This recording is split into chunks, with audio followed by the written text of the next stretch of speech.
నటుడు యాంకర్ ప్రదీప్పై ఓ యువ దర్శకుడు పోలీసులకు ఫిర్యాదు చేశాడు. ఇక వివరాల్లోకి వెళ్తే, central board of film certificate నిబంధనలకు విరుద్ధంగా 2 రోజులు జైలు శిక్ష అనుభవించిన ప్రదీప్ సినిమాలో హీరోగా నటిస్తున్నారని, అది నిబంధనలకు పూర్తిగా విరుద్ధమని ఆయనపై చర్యలు తీసుకోవాలంటూ బంజారాహిల్స్ పోలీస్ స్టేషన్లో దర్శకుడు ఫిర్యాదు చేశారు.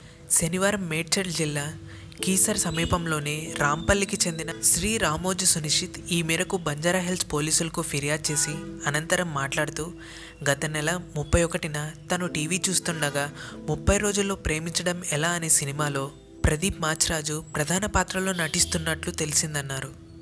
ప్రదీప్ గతంలో ఒక అమ్మాయిని వేధించిన ఘటనలో 2 రోజులు జైలుకు వెళ్ళి వచ్చారని, central board of film certificate రూల్స్కు వ్యతిరేకంగా ప్రదీప్ ఈ సినిమాలో హీరోగా నటిస్తున్నాడని ఆరోపించారు.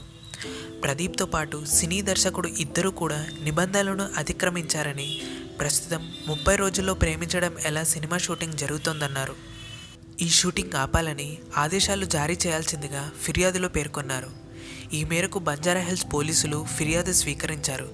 న్యాయ సలహా అనంతరం కేసు నమోదు చేస్తామని తెలిపారు. మరి దీనిని మీరు ఎలా భావిస్తారు? ప్రదీప్ సినిమా చేయాలా వద్దా అనే దానిపై మీ అభిప్రాయాల్ని కామెంట్స్ రూపంలో చెప్పండి. Thanks for watching.